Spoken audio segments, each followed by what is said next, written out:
I've been thinking a lot about the defenses issue that's come up with Path of Exile lately. And if you're not sure exactly what I'm talking about, for this league in 3.15, I think Zizrin kind of summed it up best. I disagree. I would say build viability is very low this league. A big portion of that is the defenses that we talked about earlier. You either need dodge or block on your build, or you're going to fall over in maps. Because flasks are no longer the band aid they used to be. Now, I'm going to take a stab here and say if you aren't fully negating curses and you have zero physical damage mitigation, then you're probably dying more this league than you ever have before.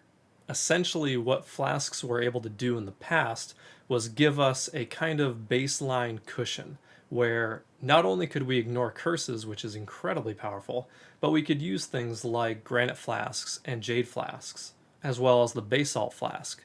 Coupled with endurance charges, we had a fair amount of easy access to armor and physical damage reduction. Couple this with having maximum resistances, as everyone is going to have, and you have fairly reasonable damage mitigation. Couple this with infinite uptime of flasks, and you can see how there is a relatively significant removal of that damage prevention cushion, leading people to dying a lot more, and in turn feeling a little bit like Build viability is very low. that's a super interesting conversation, but not one that I want to dive into for this video. For this one, I want to focus on the identity of the defenses that we have and where I think the game is currently lacking, where there's a lot of unexplored potential. Let's start by talking about armor, but let's not discuss whether armor is good or bad or any of the defenses are good or bad. Let's talk about what it does. Armor mitigates physical damage, and it's more effective against relatively smaller hits than it is versus very large hits. This is a problematic system simply because it's not intuitive in the first place. One would think that the more armor you have, the better defended you are against higher damaging hits. But not only that, armor only mitigates physical damage. Much of the game's higher damage hits are multi-part hits, so you'll have an aspect of physical, you'll also have an elemental aspect, and sometimes you'll have a chaos damage aspect. Armor does nothing against any of those. So if you're running a map that has 80% of monster damage is added lightning damage, armor means nothing for this. And lastly, the best way to build physical damage mitigation in terms of efficiency is to gain endurance charges because each one gives you 4% physical damage reduction regardless. Now, where I'd like to see grinding gear go here is linking in with Fortify. Here's where the first step of our identity comes into play. Fortify was thematically built to be something geared towards melee players so that they could stand in the thick of things and get enough damage reduction overall that they could live. Pretty simple in concept, except when you can whirling blades through something and gain Fortify for X amount of seconds and just gain a flat 20% damage reduction from all sources, everyone uses it, loses its identity. It's just a necessary defensive layer. Now, I realize Chris Wilson has alluded to the fact that Fortify is going to be more melee centric, and they were talking about linking it towards how much melee damage you've done recently determines what effect the Fortify buff has on you in terms of percentage damage reduction. And while I suppose I don't really mind if that's the direction they go, I would like to see something where the defense systems in the game are linked to other defensive avenues that fit thematically. Fortify and armor, to me, seem to go together. So I would like to see some way in which a character that decides to invest in a lot of armor so they can mitigate as much damage as possible coming in also sees increased effect of Fortify or maybe some other kind of self buff, maybe an aura of some kind that takes into account maybe how much armor you have, maybe how much damage you've taken recently, and giving you additional benefits based on that. So while you're in combat, you're perpetually being rewarded for all of this investment you've put into this defensive layer. Now, because of all the reasons I mentioned just prior, this defensive branch would have to be able to mitigate elemental and chaos damage as well. But I think it's reasonable to give all of these kinds of benefits if you're going to follow this investment pathway of saying, I want a ton of armor, that's what my character is based around.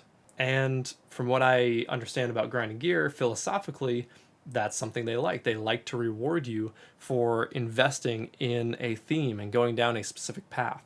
As a byproduct of this particular idea, you would then have much more of a place in the game for something like Veil Molten Shell as it currently stands, since it's taking a percentage of your armor in order to give you a damage resistance shield.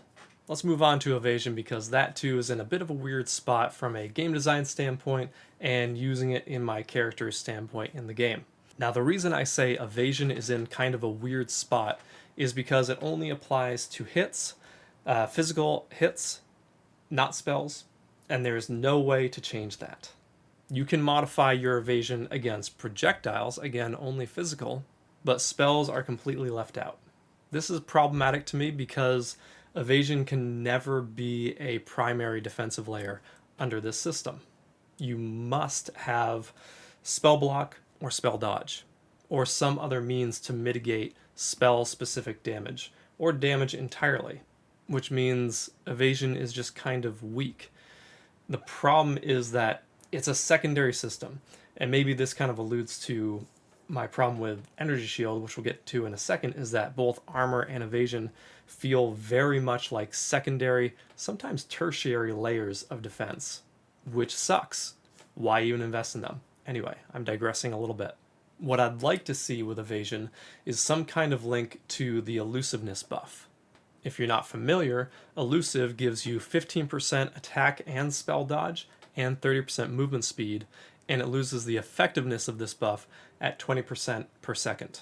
What I'd love to see is maybe thresholds, maybe like certain amounts of evasion, or a reworked Veil Grace type of thing where you can capture an amount of evasion that you have into this skill that you use when you feel like it, to give yourself a more advanced version of thematically whatever it is that defensive layer is attached to. So for example, evasion thematically is attached to elusive. So maybe you have Veil Grace or something similar where you capture how much evasion you have at any given time. So perhaps your character is built around building percentages of their evasion by dodging or blocking or evading stuff, and or using flasks to build up to a really high temporarily amount of evasion. Use Veil Grace, captures that amount, and gives you an elusive buff or something similar that gives you dodge rating, or something that is a step above evasion, in order to allow you to, while fitting thematically into what evasion is, kind of dexterous moving around evading stuff, but also allow you to actually sit in the thick of things and dodge things, dodge monster attacks, dodge spells. Right now, evasion is just the bastard offshoot of dodge. Everything about dodge is better.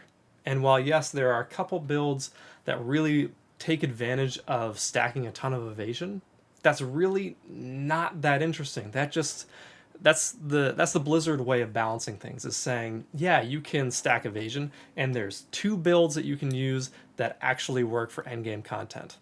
That's what Blizzard does. And from my perspective, as someone who's played Path of Exile for a long time now, that's not what Grinding Gear does.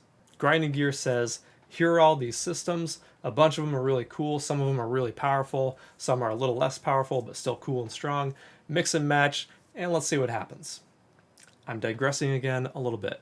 Back to the theme. So that's my idea for where evasion could go. Maybe it's a Veil skill gem, maybe it's some other ability to capture a specific amount of evasion rating that you have at any given time, and then giving you a more powerful version of what evasion could be, which in this case makes sense that it would give you dodge. And dodge is really powerful, so it would feel really good. And not only could it be really good in the game sense, but it could be really interesting for the player. Give the player a little more agency in what it is they're doing in the game. Okay, that brings me to Energy Shield. Energy Shield is a good system. I don't have anything off the top of my head to make that system better, but let's talk about why it's good and why it is so different compared to armor and evasion. First off, the obvious thing, it is literally a life bar. You also get inherently amazing regeneration so long as you haven't been hit, and you can scale it very effectively off of its core armor item type, which is to say, you find pieces of gear that has energy shield on it. It is valuable and desirable, and it rewards you for rolling that gear into very high values of energy shield, which then scales off of your passive tree and any other bonuses that you have that's relevant, which leads you to places where you can get 10, 11,000 energy shield, and that's really strong. The problem is, we do not see this when it comes to armor base types and evasion base types. Even if you have a 3,000 armor chest, that is nowhere near, not even in the same universe of significance for your defensive capabilities as an energy shield chest that had 3,000 energy shield. But with armor, and then also with evasion, it's really not as impactful. Nowhere even close. Because again, armor only mitigates against physical damage.